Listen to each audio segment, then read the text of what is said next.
warahmatullahi wabarakatuh. Innal hamdalillah nahmaduhu wa nasta'inuhu wa nastaghfiruh wa na'udzu billahi min shururi anfusina wa min sayyiati a'malina. Man yahdihillahu fala mudilla lahu wa man yudlilhu fala hadiya lahu. Asyhadu an la ilaha illallah wahdahu la syarika lahu wa asyhadu anna Muhammadan abduhu wa rasuluhu alladzi la nabiyya ba'dahu. Bapak Ibu, saudara-saudaraku, kaum muslimin kaum muslimat, sidang jamaah salat Isya yang dimuliakan rahmatullah subhanahu wa ta'ala. Alhamdulillah, kembali kesempatan dalam hari berbahagia ini Allah subhanahu wa ta'ala izinkan kita untuk bertemu, bersua, berkumpul di salah satu rumah dari rumah Allah subhanahu wa ta'ala yang dibuka bumi ini dalam keadaan sehat walafiat. Insyaallah pertemuan dan perkumpulan kita di malam hari yang berbahagia ini dalam rangka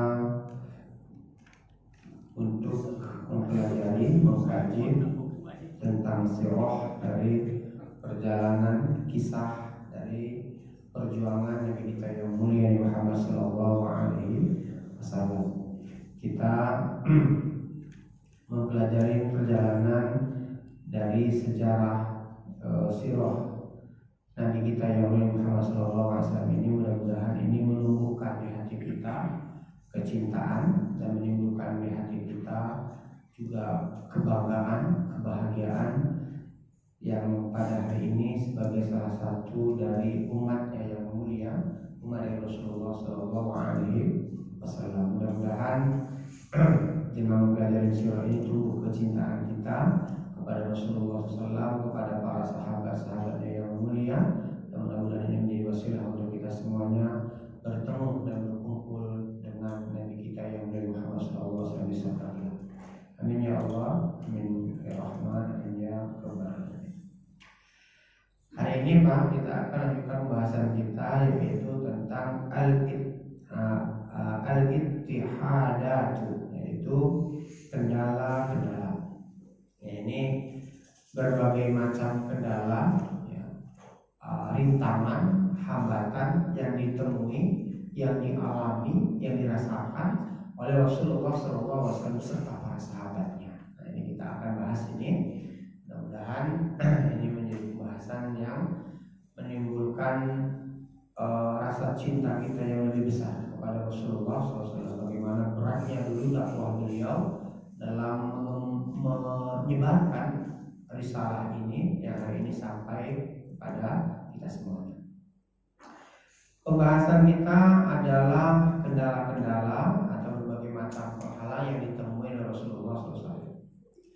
Akmalul musyrikuna al-asalib allati dzakarnaha. Orang-orang kaum musyrikin melakukan berbagai macam upaya, berbagai macam cara untuk melemahkan dan menghilangkan risalah dakwah Rasulullah SAW. Allati dzakarnaha, sebagaimana yang sudah kita jelaskan. Kemarin kita sudah jelaskan ya Pak ya. Ada 4 ya Pak ya. Berbagai macam cara yang dilakukan oleh kaum musyrikin dalam rangka untuk membendung tersebarnya dakwah Rasulullah. Ya, dengan cara apa kemarin itu Pak? Dengan cara mengejek-ngejek ya Pak ya, mengejek-ngejek, mentertawakan, ya, mencari tandingan dengan dongeng-dongeng, ya, dengan dongeng-dongeng kisah-kisah orang terdahulu, dan berbagai macam gelar-gelar yang diberikan kepada Rasulullah SAW untuk memunculkan keraguan, ketidakpercayaan ya, bagi orang-orang yang nanti akan mendengar dakwah Rasulullah. Ini dilakukan oleh kesepakatan ya, seluruh pemuka kaum Quraisy. Berdasarkan usul sarannya siapa ini Pak? Kemarin Pak? Usul sarannya siapa? Walid bin Mughirah, ya Pak ya, Walid bin Mughirah yang anaknya alhamdulillah masuk Islam dan menjadi panglima perang siapa? Khalid bin Walid, ya, radhiyallahu anhu. Syai'an fa syai'an, sedikit demi sedikit. Ya. Untuk apa Pak? Likafid da'wati, dalam rangka untuk mencegah, menghalangi dakwah Rasulullah SAW. Ba'da, setelah zuhuriha, setelah Rasulullah SAW berdakwah dengan terang-terangan. Ya, setelah Rasul berdakwah dengan terang-terangan, ya, mereka pun sudah terang-terangan pula untuk menghalangi. Fi bidayatil sanati rabi'ah minan nubuwah, ini dimulai pada tahun keempat setelah kenabian, setelah Rasulullah SAW diangkat menjadi nabi. Wa madat ala dzalika, dan berlangsunglah atas hal yang demikian itu, ya, demikian itu asabi'a wa syuhurin, ya, beberapa bulan. Berlaku hal itu beberapa bulan, ya. Wa hum muqtasiruna ala hadhil asalib, dan mereka menjadikan hal yang seperti ini tadi metode mereka untuk mencegah menghalangi dakwah ini dengan cara ngejek, memberikan gelar-gelar yang buruk, ya, mencarikan cerita tandingan, dongeng-dongeng, ya, zaman dahulu, ya, dan lain sebagainya, dalam rangka untuk menandingi dakwahnya Rasulullah SAW. Ya. La yatajawazunaha, mereka tidak berpindah, ya, mereka tidak berpindah, artinya mereka tetap menggunakan metode ini, ya, yang telah mereka sepakati. Ila thoriqil ittihad, kepada jalan penghalangan secara nyata terang-terangan, wa ta'dzib, atau memberikan siksaan, ya, memberikan siksaan. Bagi siapa? Bagi Rasulullah SAW. Mereka dan para sahabatnya, mereka waktu itu belum berani Pak, masih beraninya cuma begitu aja. Memberikan tawarannya kan Pak, ditawarkan tawaran apa Pak? Kalau udahlah wahai Muhammad, kita win-win solution saja. Bagaimana caranya Pak win solusinya Pak? Iya, sebulan, atau setahun lah. Setahun kami ikut kamu wahai Muhammad. Ya. Kami menyembah apa yang kamu sembah, kami beribadah sebagaimana cara engkau beribadah, wes kami ikut kamu. Ya. Totalitas. Tapi di bulan yang berikutnya atau di tahun yang selanjutnya gantian. Gimana Pak? Kamu yang ikut ibadah kami, kamu yang ikutin, kamu yang menyembah Tuhan kami. Ya. Udah, kan win solution dengan Pak? Iya, win solution. Jadi sudah tidak akan ada keributan dan tidak akan ada perperangan, tidak akan muncul permusuhan. Toh kamu sudah mendapatkan target yang kamu targetkan dan kamu mendapatkan tujuan yang kami hendak capai. Udah kan, win solution gitu. Ya Pak ya. Kalau sekarang apa namanya Pak? Apa namanya sekarang Pak? Toleransi. Gitu Pak ya. Sekarang kita saling apa? Toleransi saja. Sudah, jangan saling menyalahkan. Semuanya satu tujuan, ingin mencari kebenaran gitu. Wah, itu kalau begitu kacau apa ya? Kacau. Dan itu gagal, dan itu ditolak mentah-mentah oleh Rasulullah, ditolak. Ditawarkan berapa? Ditawarkan perempuan, ditolak. Ditawarkan harta, ditolak. Ditawarkan kedudukan, ditolak. Semuanya ditolak Pak. Tawaran semua ditolak. Pokoknya satu di antara dua hal kata Rasulullah. Allah Subhanahu wa matikan aku di jalan dakwah ini, atau Allah Subhanahu wa taala berikan kemenangan kepadaku di atas dakwah itu doang. Itu loh. Nah, kata Abu Dhabi, kalau begitu wahai anakku, lanjutkan dakwahmu, aku akan menjadi pelindungmu. Udah berdakwah terus. Nah itu. Apa ya? Jadi mereka waktu itu belum berani melakukan kekerasan atau penghalangan secara nyata. Ya, mereka hanya gosip doang atau kampanye hitam Pak. Ya, kampanye hitam dan rangka untuk menjatuhkan atau melemahkan kepercayaan, ya, di hati orang-orang itu. Walakinnahum, akan tetapi kata Syekh, lima tak kala ra'au, mereka melihat, menyaksikan, anna hadhil asalib, cara ini, metode ini ternyata la tajidi lahum naf'an, tidak mendatangkan kepada mereka kemanfaatan, Tidak ada perubahan gitu loh Pak. Cara ini sudah dilakukan, tapi ternyata orang yang masuk Islam terus bertambah. Ternyata orang yang percaya dengan Rasulullah SAW tak berkurang. Ya kan harapannya berkurang atau minimal ya tidak ada lagi yang percaya, nggak bertambah. Ternyata terus bertambah, berkurang juga enggak. Wah ini berarti ada yang salah dengan metode kita ini, gitu ya. Ada yang harus kita koreksi, ada yang harus kita benerin. Jika dakwah Islamiyah dalam mencegah dakwah Rasulullah SAW, dalam mencegah dakwah Rasulullah SAW, nggak berhasil. Akhirnya Bapak istama'u maratan ukhra. Mereka berkumpul sekali lagi Pak. Yuk kita kumpul lagi, evaluasi, melakukan rapat yang selanjutnya. Ya. Setelah gagal dengan metode yang sudah kita tempuh. Wa kunu minhum lajnah. Sampai mereka buat lajnah Pak. Lajnah itu panitia Pak. Membuat kepanitiaan. Saya mau panitia. Ya.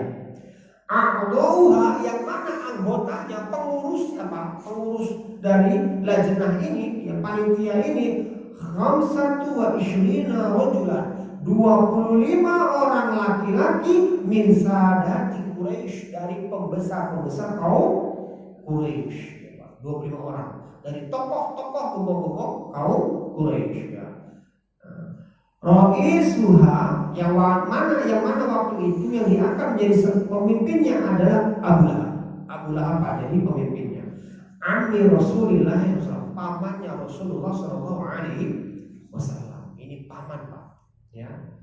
Adik dari bapaknya Rasul Abdullah, pamannya ini Pak, ya pamannya. Wa ba'da tasyawuri, dan setelah mereka bermusyawarah, ya. Wa tafakkuri, dan setelah mereka bertukar pendapat Pak, bertukar pembahasan, berpikir dengan keras, ittakhadhu hadhihi lajnah, mereka menjadikan kepanitiaan ini ya, mereka qiraran, sebuah keputusan, ya, sebuah keputusan hamisan yang penuh dengan kesemangatan biddu Rasulullah SAW, untuk melawan ya, untuk melawan Rasulullah SAW, wa biddu ashabi, dan untuk melawan para sahabatnya. Oh ini Pak, setelah mereka bersepakat, udah cara kita gagal, kita sekarang gunakan apa? Kekerasan. Kita berikan ya kekerasan secara nyata. Faqarat, akhirnya mereka pun memutuskan Pak, mereka memutuskan Allah ta'allu jahdatan min muharabatil Islam. Akhirnya mereka mengambil sebuah keputusan, mengambil sebuah kesimpulan, kita harus betul-betul melawan dengan bersungguh-sungguh ya dakwahnya Muhammad ini, dakwah Islam. Dan cara apa? Memerangi Pak, memerangi Islam secara frontal, Wa idza'i rasulihi, dan memberikan gangguan yang nyata kepada utusan, kepada Rasulullah SAW, kepada Muhammad SAW. Wa ta'dzibi dakhilina fi, dan memberikan hukuman atau menyiksa orang-orang yang masuk Islam. Ya, masuk Islam. Dan yang menjadi korban pertama kali dari siksa ini siapa Pak? Siapa? Para sahabat-sahabat yang tadi ini mereka adalah budak, orang-orang miskin yang mereka nggak punya pengaruh, yang mereka nggak punya nggak punya backingan gitu Pak. Mereka nggak punya backingan gitu kan. Dia nggak punya backingan. Nah ini para sahabat yang lemah inilah yang menjadi korban. Siapa Pak? Sumayyah, ya Pak ya. Sumayyah, seorang sahabiah yang mati syahidah yang pertama dalam Islam dengan suaminya. Siapa? Yasin. Sahabat siapa Pak? Sahabat Bilal. Oh semua banyak sahabat-sahabat yang di sini mereka diazab, yang mereka disiksa. Wa ta'arradu lahum bi alwani minan nikali wal ilham, dan mereka pun menyiapkan berbagai macam cara, berbagai macam siasat dalam rangka untuk memberikan kepada Rasulullah SAW dan beserta para sahabatnya waktu itu ya penghalang ya, berbagai macam siksaan mereka lakukan ya. Ittakhadhu hadzal qirara, mereka ambil keputusan ini, wasallamu ala tanfidhi Tapi di hadapan mereka begitu semangat Pak, bergairah banget Pak. Bergairah banget mereka dalam rangka melaksanakannya. Umayyah bin Khalaf Pak, ya. Umayyah bin Khalaf langsung Pak, dia panggil Sumayyah, wahai Sumayyah, kamu sekarang ada pilihan. Mau kembali ke agama nenek moyang kami atau kami siksa? Ya. Wahai Sumayyah bilang enggak, aku tetap mau di atas Islam. Oh, disiksa, dipukul Pak, dipukul, disiksa, dicambuk, ditendang, dicambuk, macam-macam Pak. Sampai akhirnya Umayyah bin Khalaf enggak kuat lagi dengan siksaan seperti ini. Sampai dia bilang, wahai Umayyah bin Khalaf, ya, kalau kamu seorang laki-laki, bunuh saja aku, ya, bunuh saja aku. Ya, kalau kamu seorang laki-laki. Dan dia merasa tertantang waktu itu ya, apalagi ditertawakan oleh teman-temannya. Ya, ada Walid bin Mughirah, ada Abu Lahab, ada Abu Jahal mentertawakan, wahai Umayyah, tuh kamu tentangin perempuan. Nah, kamu tentangin perempuan gak berani. Dan Umayyah bin Khalaf waktu itu pancing Pak, dia tersulut emosinya dan dia tombak ya, bagian kemaluan Sumayyah tembus ke belakang Pak. Itu begitu siksaan yang mereka berikan kepada orang-orang yang menjadi pengikutnya Rasulullah SAW. Jadi mereka semangat Pak, mereka semangat banget, mereka bergairah banget Pak. Wah, ini kesempatan kita. Karena memang sudah lama mereka itu gemes gitu Pak. Udah lama gemes. Jadi ketika ada kesempatan itu, ya mereka begitu bersemangat. Amma binisbati ilal muslim, ya, dan ini mereka lakukan semuanya terhadap seluruh kaum muslimin yang notabene mereka menjadi sahabat-sahabat Rasulullah. Sampai pernah dapat embargo Pak. Berapa tahun Pak embargonya Pak? 2 tahun Pak, di embargo. Artinya orang-orang Quraisy, siapapun di antara kalian yang punya barang, jangan pernah jual kepada Muhammad bersama sahabatnya. Siapa di antara kalian yang punya uang, jangan pernah beli barangnya Muhammad bersama para sahabatnya. 2 tahun Pak, 2 tahun di embargo. Sahabat yang kaya banyak nggak Pak? Ada banyak. Ada Abdurrahman bin Auf kan Pak, yang masuk Islam berkat dakwahnya sahabat Abu Bakar, ya Pak. Ada sahabat Utsman bin Affan itu Pak kaya, ada laki yang tampan, kaya, baik, itu kaya. Gak bisa Pak. Khadijah ibnu Khuwailid itu kaya Pak, gak bisa. Punya uang gak bisa beli barang, punya barang gak bisa menjual.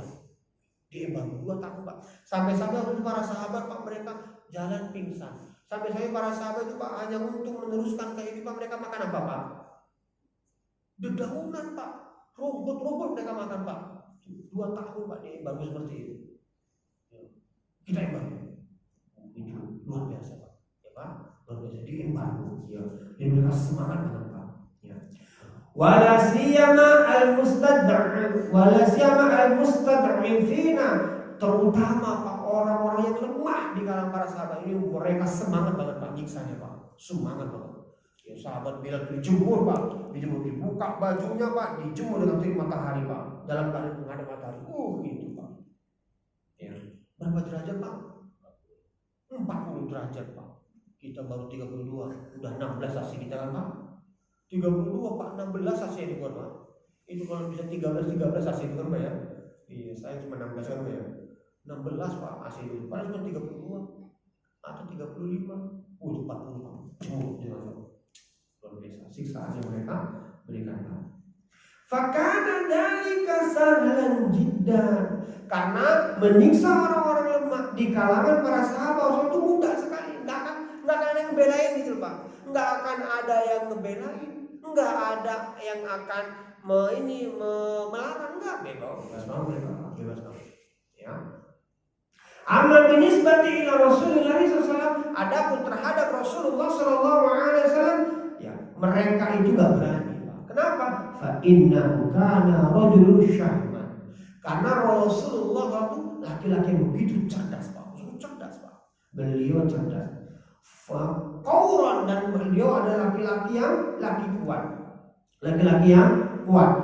Za syakhsatin fadda. Beliau adalah seorang laki yang memiliki kepribadian yang tangguh. Ya.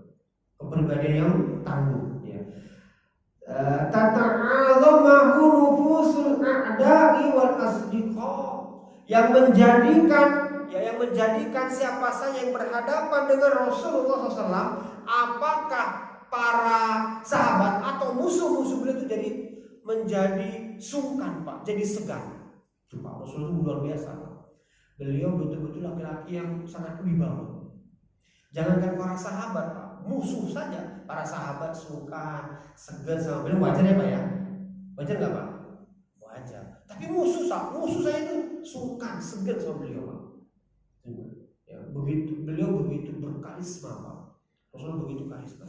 Ya, dan Rasulullah sangat disegani oleh musuh maupun ya, kawan maupun lawan. Ya, ini karena Rasulullah mereka tidak terlalu berani ya Pak ya. Ya, bihaitsu la yuqabilu mithluha illa bi ijlali wa tashrif. Tidak ada siapapun yang bertemu dengan Rasulullah SAW kecuali mereka semuanya akan memuliakan dan menghormati Rasulullah SAW. Ya. Wala yatajri ya alal iqtirafi dinaya ya waradhail, dan tidak ada satupun di antara orang-orang kafir Quraisy ini yang berani memberikan kepada Rasulullah SAW, yaitu secara terang-terangan Pak di hadapan itu ya, nggak ada di antara mereka yang berani untuk mengganggu menyolek Rasulullah SAW. Dituhu illa azlalun nas, kecuali yang berani ngejek, yang berani ngejek, yang berani jelek-jelekin Rasulullah ini adalah orang-orang yang al-zalinas, orang-orang yang hina, wasufaha'uhum, dan orang-orang bodoh. Ini toh Pak yang berani, orang-orang bodoh yang nggak kenal Rasulullah. Tapi yang tahu Rasulullah Pak nggak ada yang berani. Kenapa? Beliau dari kecil terkenal dengan apa? Al-Amin. Umur 35 tahun Pak sebelum diangkat menjadi seorang nabi, beliaulah menjadi pemutus. Ya, pemutus apa Pak? Persengketaan antara tokoh-tokoh kafir Quraisy. Gara-gara apa ini Pak? Siapa yang meletakkan batu hajar ini ya, di tempatnya? Mereka sampai mau berperang Pak gara-gara itu Pak. Ya, karena mereka masing-masing mereka yang paling layak. Masing-masing di antara yang menganggap aku yang paling berhak. Ya, kalian siapa? Oh gitu. Sampai mau senjata Pak, perang. Rasulullah mendamaikan. Umur 35 tahun Pak. Yang itu didamaikan itu orang tua Pak. Orang tua itu Pak. Pembesar orang tua itu Pak. Sepuh itu Pak. Sepuh itu Pak ya. Itu mendamaikan anak muda Pak. Umur 35 tahun masih muda kan Pak? Masih muda lah 35 Pak. Ya. Beliau yang mendamaikan. Jadi orang-orang yang kenal tahu dengan Rasul nggak ada yang berani. Kecuali orang bodoh, ya orang-orang yang bodoh atau orang yang hina, yang berani menghinakan Rasulullah, yang berani ya mengganggu Rasulullah. Ini orang-orang berani. Apalagi Pak, waktu itu ya ma'adzalika kana fi man'ati Abi Thalib. Apalagi waktu itu Rasulullah SAW ada di bawah perlindungan Abu Thalib. Bapak tahu apa yang dilakukan Abu Thalib Pak? Abu Thalib waktu itu kan tahu Pak, ini yang memusuhin keponakanku ini adalah pamannya sendiri. Ya Pak ya, pamannya sendiri. Waktu itu Pak Abu Thalib mengumpulkan Pak tokoh-tokoh ya dari kalangan Bani Hashim. Ya Bani Hashim. Jadi anak keturunannya Bani Hashim Pak dikumpulkan, dan dikumpulkan juga tokoh-tokoh dari ibunya, ya ibunya Aminah. Ya. Ibunya Rasulullah itu Pak, paman-pamannya juga para pembesar Pak, para orang-orang hebat semuanya, dan para petarung semuanya Pak, dikumpulkan semuanya. Kata Abu Thalib, kalian tahu ya, ini keponakanku, dari kecil dia bersama aku. Dari umur berapa tahun Pak? 8 tahun Pak, ya setelah kakeknya meninggal, dia bersama ya. Dan dia ya, kalau ada yang ganggu dia, ada yang mencolek dia, dan kita sebagai keluarganya mendiamkan, maka nanti tidak menutup kemungkinan keluarga besar kita pun akan diganggu, keluarga besar kita pun akan dicolek ya. Dan hari ini aku, pamannya, menjamin dia, melindungi dia ya, sampai berani menyentuh dia berhadapan dengan aku. Terserah kalian mau melindungi atau enggak ya, tapi yang jelas ini nama baik keluarga. Semua pada ngomong apa? Iyalah, aku melindungi lah. Apalagi pamannya dari pihak itu, kami melindungi dia. Ini keponakanku, kami melindungi dia, kami juga menjaga dia. Gak ada yang berani Pak, gak ada yang berani. Kenapa? Akan berhadapan dengan paman dari pihak ibu, ya, dan paman dari pihak bapak, keluarga-keluarganya. Nggak ada yang berani. Abu Jahal kan paman juga Pak. Abu Thalib kan apa? Abu Lahab kan paman juga. Nggak ada yang berani Pak. Ini kakak kita kan Abu Thalib kakaknya Pak. Kakak yang paling besar. Kakak kita udah melindungi keponakan kita, nggak bisa. Dan waktu itu Abu Thalib Pak, Abu Thalib waktu itu bukan orang kaya, bukan Pak. Kalau Abu Lahab, Abu Jahal itu orang kaya Pak. Kaya. Abu Thalib nggak biasa Pak, tapi sangat dimuliakan, sangat dihormati. Kenapa Pak? Abu Thalib itu Pak, dalam keadaan beliau miskin ya Pak ya. Anaknya banyak kan Pak. Abu Thalib itu dalam keadaan miskin, anaknya banyak, tapi beliau orang yang ringan tangan Pak, orang yang sangat dermawan. Tidak ada orang yang minta bantuan kecuali beliau menolong. Dalam keadaan beliau mungkin sendiri, dalam keadaan beliau mungkin sendiri membutuhkan Pak, tapi beliau membantu. Luar biasa. Jadi beliau sangat dimuliakan orang Pak. Orang sangat menghargai beliau. Ya. Orang yang miskin ya Pak ya. Ya. Dan nggak pernah ini Pak ya, nggak pernah menolak apa permintaan orang. Beliau akan bantu, tolong selama beliau mampu. Ya, sambil mampu. Makanya beliau sangat dimuliakan Pak. Makanya begitu Abu Thalib meninggal, Rasulullah merasa Pak sangat kehilangan sekali, sedih. Karena Abu Thalib itu bukan hanya paman Pak, tapi sudah sebagai ayah. Dari umur 8 tahun dirawat Pak. Ya. Abu Thalib tidak pernah ya, memarahi keponakannya. Beliau sangat menyayangi sebagaimana beliau menyayangi anak-anak beliau sendiri. Ya, makanya Rasulullah sangat menghormatinya. Nah ini Pak, apalagi beliau di bawah perlindungan Abu Thalib. Wa Abu Thalib ya, dan Abu Thalib ini kata Syekh min ya rijali Makkah al-ma'dud. Beliau adalah seorang laki-laki yang sangat dihormati di Mekah. Dihormati Pak. Sangat dimuliakan di Mekah. Bukan karena beliau kaya, enggak. Bukan karena beliau punya kuasa, enggak. Yang punya kuasa itu Pak, adik-adik itu Pak. Abu Lahab itu punya kuasa. Ya. Abu Jahal itu punya kuasa. Kaya juga Pak. Tapi Abu Lahab itu terkena pelit. Pelit Pak. Abu Thalib. Ada orang butuh beliau bantu. Padahal beliau juga susah. Ya. Makanya orang sangat memuliakan beliau. Ya. Dan beliau orang yang ringan tangan, suka menolong ya Pak ya. Wa kana mu'azziman fi aslihi. Abu Thalib ini secara garis keturunan adalah orang yang mulia. Kenapa Pak? Beliau anaknya siapa? Abdul Muthalib sebagai penguasa air Zam-Zam ya Pak. Pembesar kaum Quraisy ya Pak ya. Mu'azziman bainan nas, beliau pun dimuliakan di kalangan manusia karena beliau Pak ya. Beliau bukan hanya mudah membantu ringan bukan Pak, tapi beliau juga sebagai penasehat yang baik. Beliau penasehat yang baik Pak. Ya, beliau menasihati orang dan beliau adalah orang yang sangat-sangat ya belas kasih. Ya. Wa ma yahsabu ahadun ala ikhfari dzambihi. Maka tak seorang pun yang akan berani mengganggu, menggugat ya orang-orang yang berada di bawah perlindungannya Abu Thalib. Enggak ada yang berani. Ya. In hadzal wad'u aqlaqa Quraisy. Ya karena hal inilah orang Quraisy itu Pak bingung mereka Pak ya. Mereka itu bingung ya. Wa aqamuhum wa aqdahum, mereka itu berdiri duduk memikirkan apa cara kita ini untuk melawan menghalangi Muhammad ini. Ya, kalau langsung nyentuh Muhammad, kita akan berhadapan dengan Abu Thalib. Sampai berdiri duduk, wah bingung mereka ini Pak. Ya. Walakin ilmu hadza sabri tawil. Ya. Mereka tidak bisa sabar ya, atas kenyataan ini. Melihat hal ini mereka tidak bisa sabar Pak. Gimana kita bisa sabar? Orang terus bertambah. Ya, orang terus bertambah. Ya. Amamu dakwati, mereka nggak bisa bersabar melihat ya pergerakan dakwah yang begitu masif, ya, yang begitu pelan tapi meyakinkan Pak. Mereka khawatir ilal qadha'i ala za'mihim. Mereka khawatir mereka itu akan kehilangan pengaruh. Khawatir Pak. Khawatir kehilangan pengaruh dan mereka khawatir juga kehilangan nikmat duniawi. Jadi nikmat duniawi. Kenapa Pak?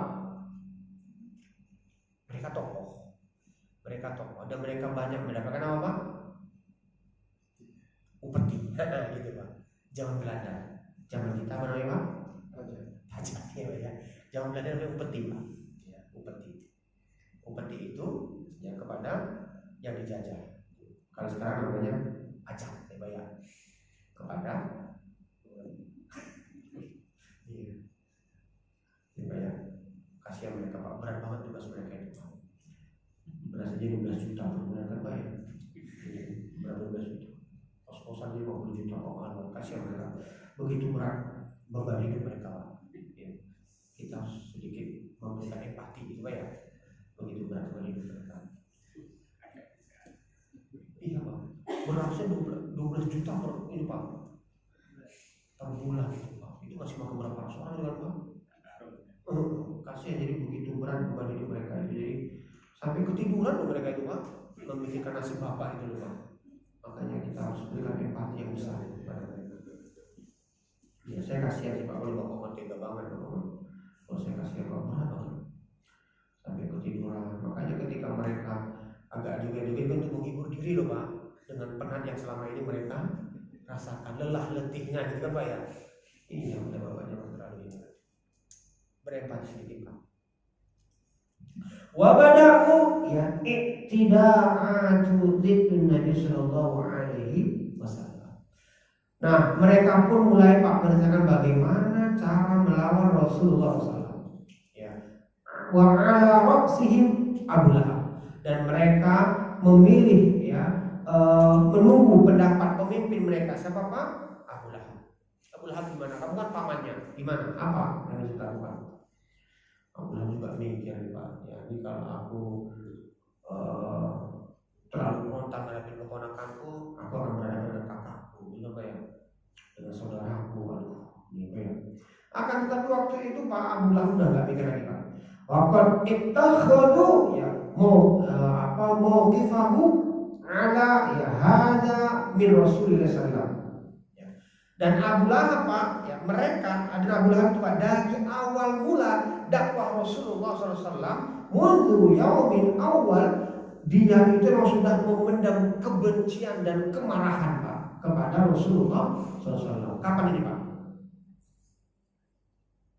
Ketika di Bukit Sofa kan Pak?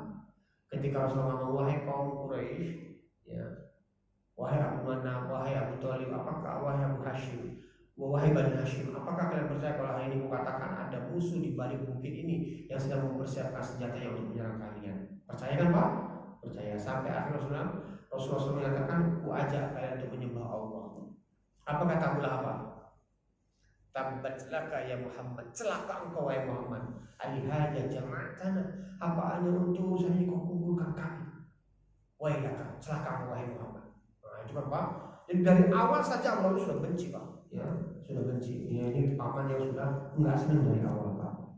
Ya, dan Abu Lahab ini ya, memang dari awal itu sudah ya, merencanakan berbagai hal untuk ya, mengganggu dakwahnya Rasulullah. Wa kana Abu Lahab, dan Abu Lahab ini kan Pak, qad zawwaja walidayhi. Dia telah menikahkan dua orang anaknya Pak. Abu Lahab ini Pak ternyata sudah menikahkan dua orang anaknya. Siapa Pak? Utbah dan Utaibah bin Abu Lahab bin Abdul Muttalib. Dia punya dua anak Pak laki-laki. Namanya yang pertama Utbah, yang kedua namanya Utaibah. Ini Pak sudah dinikahkan dengan dua anaknya Rasulullah SAW. Siapa? Ruqayyah dan siapa Pak? Ummu Kulsum. Ya Pak, Ruqayyah dan Ummu Kulsum. Ya. Dan dinikahkan masih muda Pak. Ruqayyah waktu umur 10 tahun Pak, dinikahkan dengan Utbah. Ya. Dan Ummu Kulsum dinikahkan dengan Utaibah, dinikahkan. Itu masih muda, masih kecil, masih umur 10 tahun dinikahkan Pak. Dan waktu itu mereka bertetangga nih Pak, dekat rumahnya ini rumah Rasulullah, ini rumah Khadijah, rumah Rasulullah, di sini rumah Abu Lahab. Dekat, ya, mereka bertetangga. Ya, mereka dekat, jadi dinikahkan. Nah ini Pak, ya. Utbah wa Utaibah ya, dengan dua anak Rasulullah, Ruqayyah wa Ummu Kulsum. Kau bilang tadi, ini dinikahkan sebelum Rasulullah SAW diangkat menjadi seorang nabi, dinikahkan Pak. Falamma kanat bi'satu, maka tak kala Rasulullah SAW sudah diangkat menjadi nabi, amarahuma, maka Abu Lahab memerintahkan kedua anaknya bitaqliqihima, untuk mentalak kedua anak Rasulullah SAW tadi Pak. Ya, disuruh talak Pak. Abu Ishaq Pak menceritakan gini Pak. Abu Lahab waktu itu Pak manggil dua anaknya, Utaibah dan Utbah. Dia ngomong, wahai Utaibah, kamu tahu Muhammad mertuamu itu udah ngejek aku. Ya. Kapan ini Pak? Ketika turun surat Al-Lahab ya Pak ya, tabbat yada gitu Pak. Ketika turun itu, dia ngejek aku. Dia bilang kedua tangan ini akan celaka. Dia bilang mamamu, ya mamamu siapa Pak? Ummu Jamil ya Pak ya. Ummu Jamil. Ini istrinya Abu Lahab Pak, namanya Ummu Jamil. Ummu Jamil bin Utbah. Ya, Ummu Jamil binti Utbah binti Umayyah. Ini saudaranya Abu Sufyan. Ya, saudari Abu Sufyan Pak. Saudara. Jadi Abu Sufyan nanti akhir Fathul Makkah masuk Islam ya Pak ya. Abu Sufyan ini punya saudari namanya ini. Ya, Ummu Jamil. Ummu Jamil ini istrinya Abu Lahab. Kita lemah banget nih Pak ya, pasal si Rasulullah ini Pak ya. Nggak ingat kita Pak ya. Nggak ingat gitu. Kalau pelan-pelan. Nah ini Pak Ummu Jamil ini ngomong, ya. Ini mamamu kata Abu Lahab, dibilang dia ini sebagai apa Pak? Pembawa kayu bakar. Tuh, ngina banget tuh. Sekarang kalian jangan coba-coba kalian jangan coba-coba ada di hadapanku. Selamanya kita nggak akan pernah ketemu sebelum kalian menceraikan dua anak Muhammad. Lalu menjadi istrinya Pak. Akhirnya Utbah sama Utaibah Pak mau nggak mau menceraikan Ruqayyah dan Ummu Kulsum Pak, diceraikan Pak, ceraikan. Ya. Gara-gara apa? Gara-gara bapaknya. Akhirnya diceraikan Pak. Dan waktu itu Ruqayyah sedih banget Pak. Ruqayyah sedih, Ummu Kulsum sedih Pak. Sudah menikah. Akhirnya Pak, masya Allah. Setelah itu kan Pak, ternyata datang Utsman bin Affan Pak yang melamar Ruqayyah. Menikahlah dengan Ruqayyah. Akhirnya Utsman bin Affan menikah dengan Ruqayyah. Utsman bin Affan waktu itu Pak ini orang kaya Pak. Dia orang kaya, bapaknya bangsawan. Dia orang kaya, lelaki yang tampan dan sangat sopan Pak. Sangat sopan. Yaitu Utsman bin Affan Pak, laki-laki yang sangat lembut Pak. Ya, mudah menangis, sangat sopan. Dinikahkan, ya, dinikahkan dengan Ruqayyah. Ya. Dan mereka punya anak satu namanya Abdullah, ya Pak ya. Punya anak satu namanya Abdullah. Dan Ruqayyah ini juga meninggal muda Pak. Meninggalnya umur 22 tahun waktu itu sakit. Dan waktu meninggalnya itu ketika perang Badar Pak. Perang Badar ya, sahabat Utsman bin Affan izin, wahai Rasulullah, aku gak ikut perang Badar ya. Kenapa? Aku mau nungguin istriku. Siapa Pak? Ruqayyah, anaknya Rasulullah. Aku sedang nungguin istri sedang sakit. Kata Rasulullah ya, apa? Makanya Utsman bin Affan itu gak ikut perang Badar Pak. Dia ikut perang Badar, akhirnya beliau menunggu istri yang sakit Pak. Dan waktu itu Pak sampai kabar ke Madinah bahwasannya pasukan Badar, pasukan Rasulullah menang dan bisa mengalahkan 1000 pasukan yang dipimpin oleh Abu Sufyan. Dan tokoh-tokoh gembong kaum Quraisy meninggal masuk ke dalam sumur Badar. Siapa aja Pak? Abu Jahal ya Pak ya. Abu Jahal, Abu Lahab, udah gitu. Utbah bapaknya Hindu ya kan Pak? Meninggal semua banyak sekali. Walid bin Mughirah meninggal banyak sekali. Abu Sufyan selamat meninggal. Nah tapi ketika kabar gembira ini sampai ke Madinah Pak, ternyata sampai Madinah mereka semuanya juga bersedih Pak. Kenapa Pak? Karena Ruqayyah juga meninggal. Ya, anaknya Rasulullah SAW meninggal di mana Pak? Di pelukannya sahabat Utsman bin Affan meninggal. Ya, meninggal. Setelah itu Pak, setelah meninggal Utsman sedih banget Pak, sedih. Rasulullah bilang, wahai Utsman, kamu kok sedih? Aku baru sedih. Wahai Rasulullah SAW, aku selalu kepikiran istriku. Gitu. Lalu kata Rasulullah, wahai Utsman, ini ada malaikat Jibril. Malaikat Jibril membawakan wahyu bahwasanya aku akan menikahkan dengan anakku Ummu Kulsum. Nikah kembali dengan apa? Menikah kembali dengan Ummu Kulsum. Ya waktu itu janda dari Utbah. Dan Ummu Kulsum waktu masih perawan Pak. Karena Utbah itu menikah dengan Ummu Kulsum belum sempat berhubungan sudah diceraikan karena disuruh sama bapaknya. Diceraikan. Akhirnya Ummu Kulsum menjadi janda dan dinikahinlah oleh Utsman bin Affan. Jadi Utsman bin Affan itu Pak menikahi 2 anak Rasulullah Shallallahu Alaihi Wasallam. Itu ceritanya Pak. Nah ini Pak, akhirnya mereka pun menceraikan 2 anaknya Rasulullah SAW, yaitu Ruqayyah dan Ummu Kulsum. Ya Pak ya. Ruqayyah ini Pak kakak dari ini. Jadi Ruqayyah, Ummu Kulsum, Fatimah. Nah gitu Pak. Ruqayyah berarti yang paling tua ya. Ruqayyah yang paling tua, Ummu Kulsum, baru Fatimah. Fatimah yang paling kecil kan Pak? Yang paling kecil. Begitu Pak. Akhirnya Abu Lahab pun memerintahkan kepada anaknya untuk menceraikan. Setelah itu Pak, lama mata Abdullah, setelah itu Rasulullah SAW pun Pak, waktu ini masih di Mekah ya, masih di Mekah, mendapatkan sebuah kesedihan. Apa itu Pak? Ya, mata Abdullah, meninggal anaknya yang bernama Abdullah. Ya, ini anak laki-laki beliau yang kedua. Anak laki-laki beliau siapa Pak? Qasim. Ya, Qasim. Jadi beliau punya dua anak laki-laki dari ibunda Khadijah Pak, yaitu Qasim dan Abdullah. Kalau Ibrahim itu siapa Pak? Dari Maryam, ya, Al-Qibtiyah. Ya, Maryam, seorang budak dari Mesir yang dihadiahkan kepada Rasulullah. Rasulullah nikahin dan lahir anak siapa?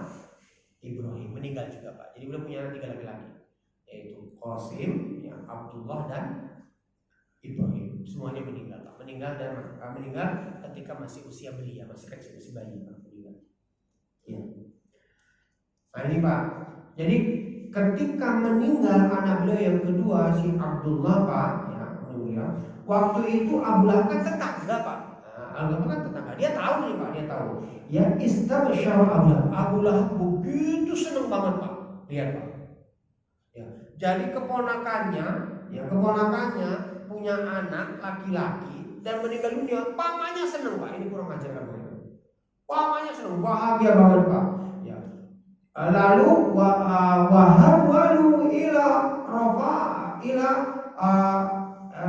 rifqaihi, dan dia waktu itu lari ya, Abu Lahab waktu itu lari menuju kumpulan teman-temannya, ya basyiruhum, memberikan kabar gembira kepada mereka seraya berkata, anna Muhammadan shara abtar, sesungguhnya Muhammad sekarang sudah abtar. Abtar itu terputus Pak. Abtar itu terputus. Nah, udah sekarang dia bahagia banget Pak, karena Muhammad sekarang nggak punya anak laki-laki, disebut dengan abtar. Kenapa disebut dengan abtar Pak? Orang Arab itu Pak, salah satu bentuk kebahagiaan dan bentuk kebanggaan mereka itu punya anak laki-laki. Karena anak laki-laki ini bisa jadi apa Pak? Penerus nama ya Pak ya. Penerus silsilah. Kan kalau anak perempuan hilang, kalau kita orang Batak nih Pak, kita orang Batak, anak perempuan itu hilang marganya kan Pak? Hilang marganya. Ya, kenapa? Karena dia akan terbawa marga lakinya. Jadi anaknya selanjutnya itu pakai marga lakinya, dia hilang. Nah, kalau laki, saya bawa marga, misalnya saya bawa marga Pak, anak saya akan bawa terus marga itu. Jadi itu salah satu kebanggaan Pak. Salah satu hal yang mereka pamer-pamerkan begitu. Jadi ketika Qasim meninggal dunia dan Abdullah juga meninggal dunia, itu Abu Lahab senang Pak. Muhammad sudah abtar, sudah terputus. Gak akan ada yang menjadi penerus dia. Nah, gak akan ada lagi yang menjadi garis keturunan dia, silsilah dia nggak putus, ya, terputus. Ya. Itu Pak Abu Lahab Pak. Jadi dia sangat senang sekali mendengar berita kematian Rasulullah SAW. Nah, ketika Abu Lahab menganggap bahwasanya Muhammad itu abtar, terputus, Allah menurunkan surat apa Pak? Apa? Al-Kautsar. Inna a'toina kal-kautsar. Fasholli li rabbika wanhar, inna syani'aka apa? Keadaanmu lah, kata Allah, sesungguhnya keadaanmu lah wahai Abu Lahab abtar, engkau lah yang terputus. Kenapa Pak? Ternyata betul Pak. Rasulullah SAW yang dituduh terputus Pak, sampai sekarang namanya tetap dia Pak disebut oleh umatnya. Rasulullah SAW yang disebut, apa yang diimage-kan terputus Pak, sampai sekarang Pak orang itu bangga pakai nama Rasulullah SAW Pak ya. Muhammad Arifin, itu Pak ya. Muhammad Yusuf Kala, itu Pak ya. Bangga kan orang pakai nama Muhammad kan Pak? bangga. Tapi sekarang Pak, ada nggak orang yang berani pakai nama? Siapa namamu? Abu Lahab. Yang berani Pak? Ada nggak yang berani Pak? Kenalan nih. Siapa namanya? Abu Lahab. Ada nggak yang berani Pak?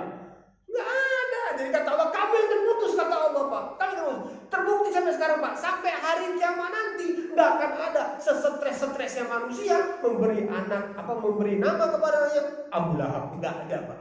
Nggak ada. Tapi orang tua memberikan anaknya nama dengan nama Muhammad itu tidak akan terputus sampai hari kiamat nanti, kan Pak? Iya, tidak akan terputus. Ya. Abu Lahab itu terputus kata Allah. Inna syani'aka huwal abtar. Keadaanmu lah wahai Abu Lahab yang terputus. Kamu yang tidak akan memiliki garis keturunan. Namamu aja nggak ada orang yang mau pakai, ya Pak? Nggak ada yang mau pakai. Coba. Jadi Allah juga maksudnya gemes banget dengan Abu Lahab, Pak. Karena setiap Abu Lahab ngomong apa langsung Allah turun ayatnya, kan Pak? Langsung turun ayatnya, ya. Ini untuk menghibur Rasulullah. Dia yang terputus, wahai Muhammad, tenang. Dia yang terputus, jangan bukan kamu. Jadi kamu tidak usah merasa berduka bersedih hati. Ini Pak, ini pelajaran buat kita Pak. Jangan coba-coba zalim terhadap dakwah ini, ya Pak ya. Jangan coba-coba menentang, menghalangi dakwah ini. Kita sendiri yang akan ketimpa musibah. Iya Pak. Agama ini tidak akan pernah kalah, ya Pak ya. Karena agama ini milik Allah. Allah yang akan menjaga agama ini. Kita yang khawatir ketika kita menjadi salah satu barisan menghalangi dari dakwah ini, ya Pak ya. Tidak usah khawatir, ya. Karena kita yang akan berhadapan dengan Allah Subhanahu wa Ta'ala, ya. Ini Pak. Jadi Abu Lahab sangat senang sekali ya, melihat kematian anak Rasulullah Shallallahu Alaihi Wasallam. Yang berikutnya Pak, bahkan imratu Abi Lahab, dan Abu Lahab itu punya seorang istri. Ya, siapa namanya Pak? Ummu Jamil, ya Pak ya. Ummu Jamil. Binti apa Pak? Binti Rahab, ya, binti Umayyah. Waktu saudaranya maksudnya. Dan zaujuha, dan istrinya Abu Lahab ini Pak, yang adawati Nabi SAW, beliau pun memendam kebencian dan kemarahan kepada Rasulullah SAW. Waqad kanat tahmilu syauf. Dulu Pak, Ummu Jamil Pak pernah dia bawa duri Pak. Apa kalau pohon yang duri itu pohon apa? Salak. Pohon salak ya Pak ya. Salak banyak duri ya. Jadi Ummu Jamil Pak pernah dia bawa pohon yang berduri itu Pak, pohon yang berduri, dia letakkan di depan pintu rumahnya Rasulullah. Bukan Rasulullah, tetangganya Pak. Jadi pas malam Pak, gelap-gelap gitu Pak. Ketika Rasulullah mau sholat subuh mau keluar tuh Pak, keinjak itu Pak, luka kaki beliau. Itu kejahatannya Ummu Jamil itu Pak. Kejahatannya istrinya Abu Lahab. Dia pernah bawa durinya Pak. Watadau fi tariqin Nabi SAW, dia meletakkan di jalan yang biasa dilintasi oleh Rasulullah SAW. Wa ala babihi, dan pernah juga diletakkan di depan pintu rumahnya Rasulullah SAW. Lailan, malam hari. Wa kanat imra'atun, dan dulu juga Ummu Jamil seorang perempuan Pak, ya seorang perempuan. Salitatun yabsutu fihi lisanuha, yang lisannya itu sangat tajam Pak. Lisannya ini sangat kotor dalam menghina, mencaci, memaki Rasulullah SAW. Kotor banget lisannya Pak. Ya, Ummu Jamil ini. Ya, Ummu Jamil ini. Yatilu alaihi iftira'u. Kemana-mana Pak, kerjaannya cuma nyebarin cerita, cuma nyebarin memburuk-burukkan, menjelek-jelekan Rasulullah. Kemana-mana begitu Pak, sampai lubang masuknya Pak. Kayaknya beli aja di luar ini Pak. Karena begitu aja kerjaannya gitu, begitu aja. Ya, ini Ummu Jamil Pak. Ya, Masya Allah. Dan ini salah satu bukti benarnya Al-Quran Pak. Kenapa? Karena surah Al-Lahab itu turun Pak, yang menceritakan tentang apa yang akan didapati oleh Ummu Jamil ini Pak. Dia akan menjadi pembawa kayu bakar Pak. Itu 10 tahun Pak. Dan Ummu Jamil masih hidup Pak. Jadi hari ini turun Pak, ya, 10 tahun itu Ummu Jamil masih hidup Pak. Harusnya kalau dia betul-betul mengambil peringatan gitu Pak ya, harusnya dia bertobat kan Pak. Dan itu kesempatan dia untuk meruntuhkan kepercayaan ya untuk menunjukkan akan kepalsuan Al-Quran. Tuh, nengok Al-Quran bilang aku akan membawa kayu bakar. Lihat aku sekarang beriman. Berarti mau ini bohong ini. Kan bisa kan Pak? Tapi enggak Pak. Ternyata emang orang setempel aja Pak. Enggak bertobat Pak. Sampai mati enggak bertobat. Ya, jadi tetap saja sebagai pembawa kayu bakar. Hammalatul hatab ya Pak ya. Ya, pembawa kayu bakar kata Allah. Itu Pak. Nah, tak kalah satu ketika Pak, lama sami'at, tak kalah satu ketika ya Ummu Jamil mendengar Pak mana zalafiha sebuah surat ya wa fi zawjiha min al-Qur'an yang menceritakan keadaan dia dan suaminya di Al-Qur'an. Surat apa tadi Pak? Alhamdulillah ya. Atat Rasulullah SAW, dia mendatangi Rasulullah SAW. Wa huwa jalisun fi masjid indal Ka'bah. Waktu itu Rasulullah SAW sedang duduk di masjid di samping Ka'bah. Ya, lagi ngobrol Pak, lagi ngobrol. Wa ma'ahu Abu Bakar As-Siddiq. Yang waktu itu bersama Rasulullah sahabat Abu Bakar. Ya, sahabat Abu Bakar Pak. Ya. Wa biyadiha ya, fahrun. Waktu itu di tangannya Ummu Jamil Pak, istri Abu Lahab itu Pak, batu Pak. Batu. Ya. Ibu pecahkan Rasulullah itu ya. Digemes Pak. Ya. Minal hajar ya, dari batu-batu Pak.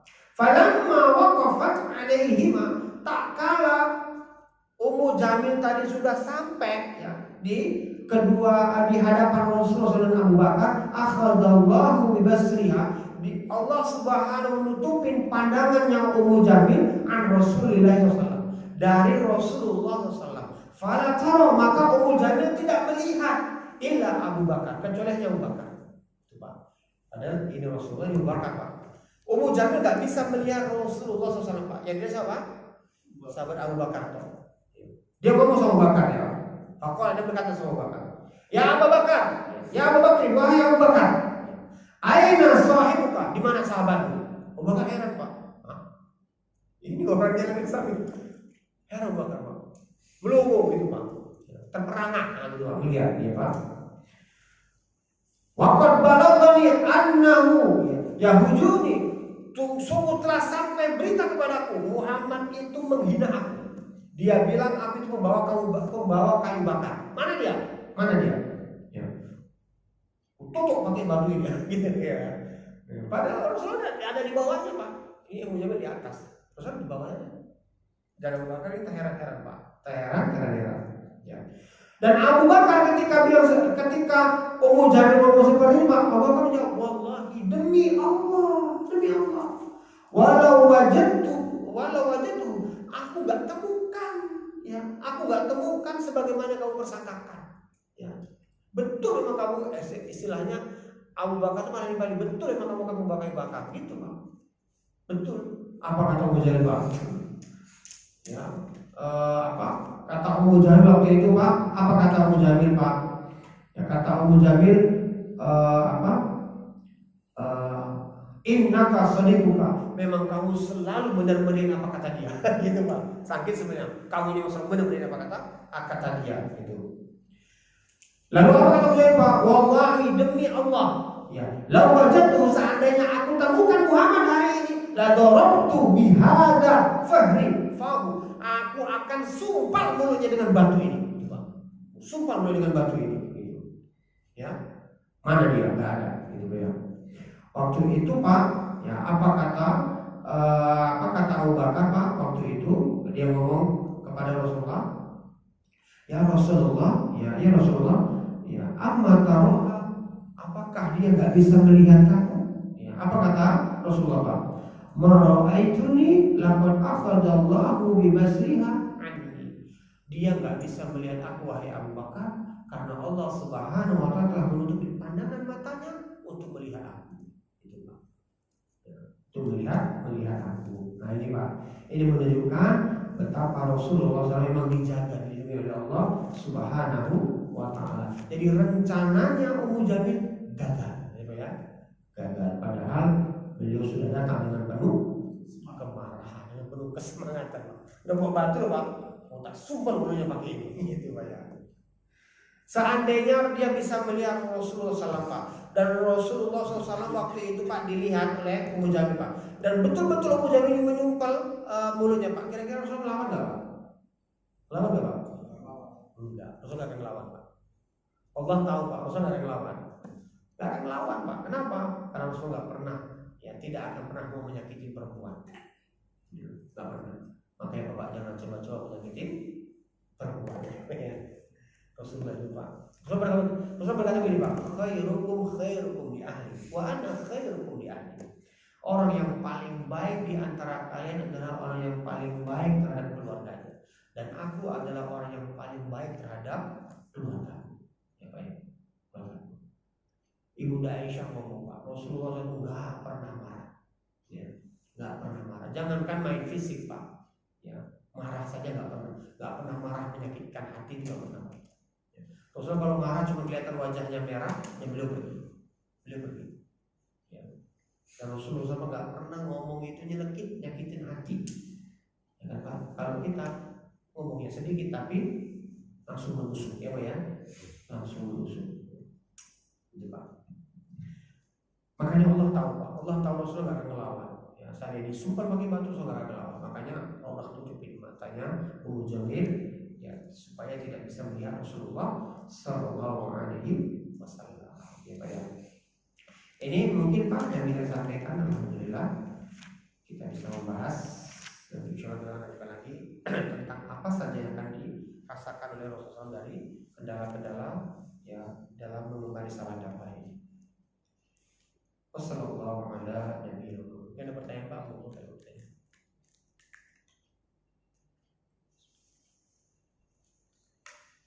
Keturunan Rasulullah kan masih ada ya, tapi dari jalur Fatimah. Tapi kan dari Utsman bin Affan itu kan ketika dengan Ruqayyah kan punya Abdullah.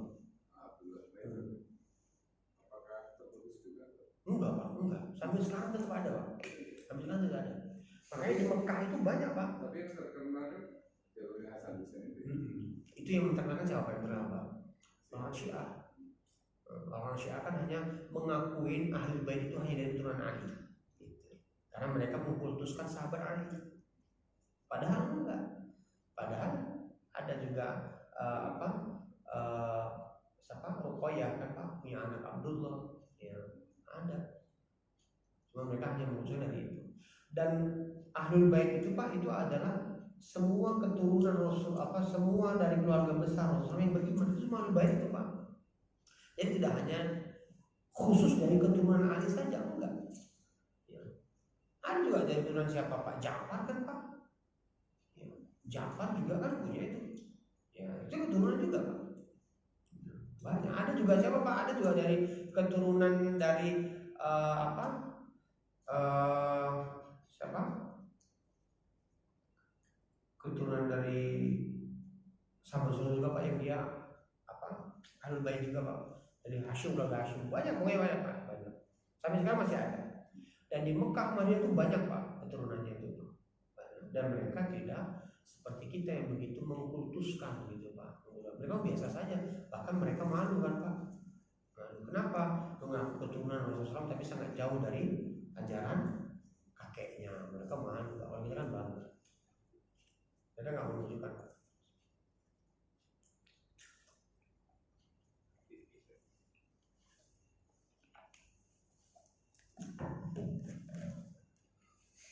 Cukup ya Pak ya. Wassalamualaikum warahmatullahi wabarakatuh. Subhanaka Allahumma wa bihamdika, asyhadu an la ilaha